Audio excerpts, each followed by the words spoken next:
breaking down the deals, data, and disruption shaping global markets. You're listening to the Daily Ledger with Dennis Sert.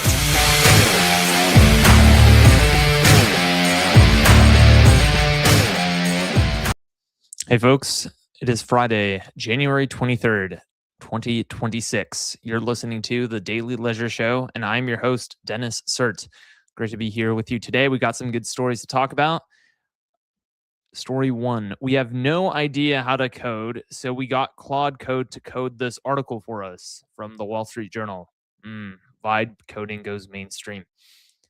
TikTok finalizes deal to keep operating in the U.S. Justice Department opens criminal probe into Silicon Valley spy allegations.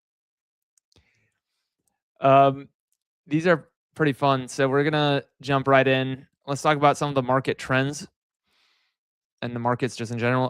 Dow Jones is down 0.75%. NASDAQ is up 0.37%. S&P 500 is down 0.03%. And Bitcoin is up 1.1% to 90K290. Before we get into today's stories, make sure to download Byte AI Market Analysis, which is a financial co-pilot on the iOS App Store that tells you when you should enter and exit the stock market for all of your stocks.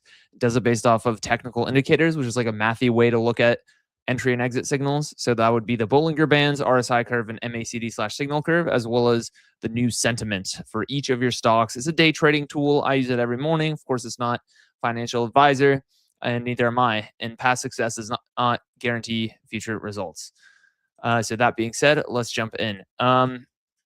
Okay, our first story is going to be we have no idea how to code, so we got Claude Code to code this article for us. Yeah, so vibe coding has gotten quite a bit off the ground. People without a lick of coding experience are building things that once required trained developers. That's where things have been going for the past 2 years.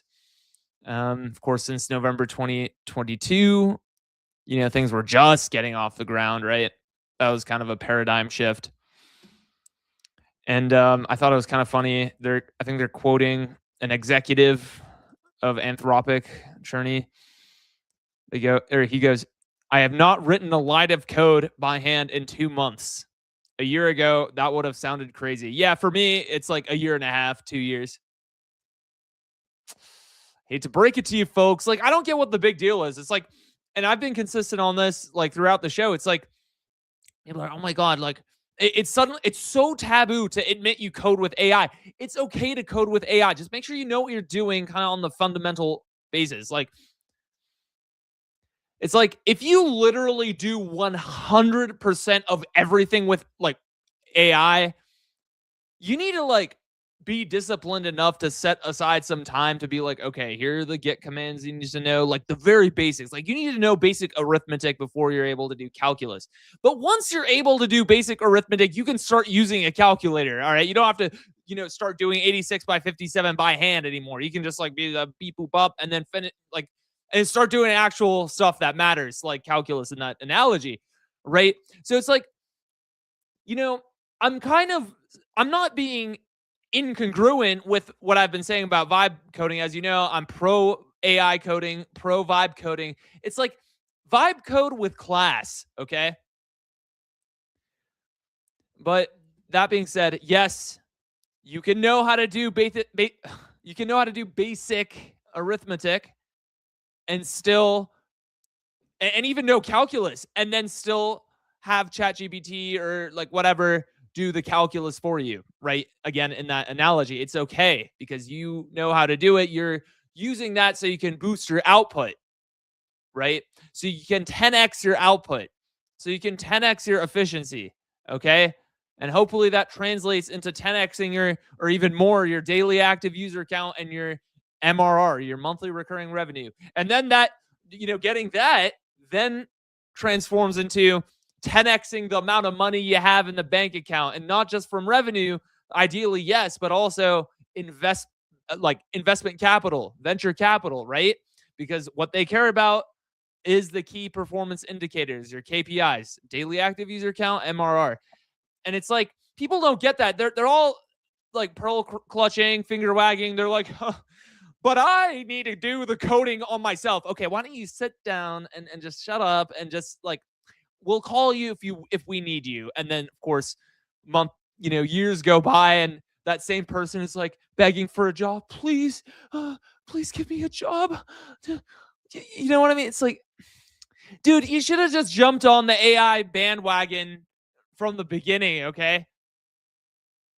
Like, again, it goes back to strategy, which is what we were talking about the other day on the podcast. So be strategic about this, right? Don't just set the ego aside and just be like, okay, maybe I don't know how to code better than like all of human history, just like amalgamated into a chat interface. Maybe I'm not smarter than like literally the collective of human history that can literally just do anything. Like it's time to check yourself. Like you're cool, but you're not like you're not that cool, okay? So yeah. TikTok finalizes deal to keep operating in the US.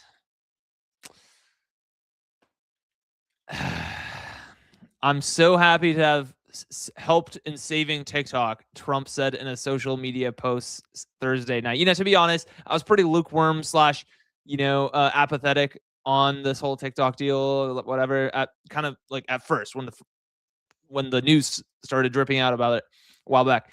And now it's like the fact that President Trump comes out and says, I'm so happy to have helped in saving TikTok, ! Suddenly I'm sick to my stomach. I mean, yeah. I mean, let's just watch how this algorithm is going to change, right? I guess another one bites the dust. Justice Department opens criminal probe into Silicon Valley spy allegations. So this is really interesting. So what's going on here is there's this AI company called Deel, Deel, and their rival is Rippling, okay, which is like a HR software. It's how you like hire people and do like pay stubs and stuff for like a company. And so basically, there are allegations that Deel basically is doing corporate espionage by basically like employing this Rippling engineer or this Rippling employee named Keith O'Brien. And apparently they're allegedly paying him off. So I was looking into the details of this. So here, apparently the Deel COO's wife sent this Keith O'Brien guy, who's really a Rippling employee, $6,000. And yeah, I mean, that's kind of actually the crux of the allegation, right? And then so now they're being investigated and all that. It's like, okay. Like, if you're like, is that it? Like, if you're gonna do corporate espionage, are you really gonna offer $6,000 and on the Keith O'Brien? Now, I'm not even endorsing corporate espionage, right? But it's like, and then it's like if you're Keith O'Brien and they offer $6,000, like instead of like metaphysically slapping them in the face, like what the hell is that lowball offer? You're like, oh, okay, I'll do anything for $6,000. It's like, dude, it's $6,000. Like, and I only say it like that because like a buddy of mine sold his 2006 SUV that his parents just had lying around, and like again from 2006, it's kind of an old car, right? He sold it on Facebook Marketplace for $10,000. It's like, okay. And then this guy's like, okay, I'm going to enter into morally gray, like, probably morally black behavior and be like, oh man, we're going to enter corporate espionage together. This is going to be great. Now give me my $6,000. It's like, okay, that's like half a 2006 SUV that's been depreciating for like literally 20 years. Like, are you kidding me? And then it's like, you know what they should have done? They should have done modern AI corporate espionage. And you know what I'm talking about. Here's Sam Altman, who said on October 24th of last year, a few months ago, he reposted this story. Female spies are waging, quote, sex warfare to steal Silicon Valley secrets. China and Russia are sending attractive women to seduce tech workers, even marrying and having children with their targets. It's the Wild West out there, says Insider. And then Sam Altman says, okay, good luck. Right? Why didn't Deel why didn't Deel do this with Rippling? Like, what's with the low ball 6K? Like, give me a break. Now, I'm kidding, of course. I don't actually endorse any of that behavior, but we're having some fun on a Friday here. All right. I think that's a good place to wrap up. Make sure to download Byte AI off the App Store to make better informed trades on the stock market. And hope you guys have a great weekend. Get lots of sun out there. And we'll see you on Monday. Peace out.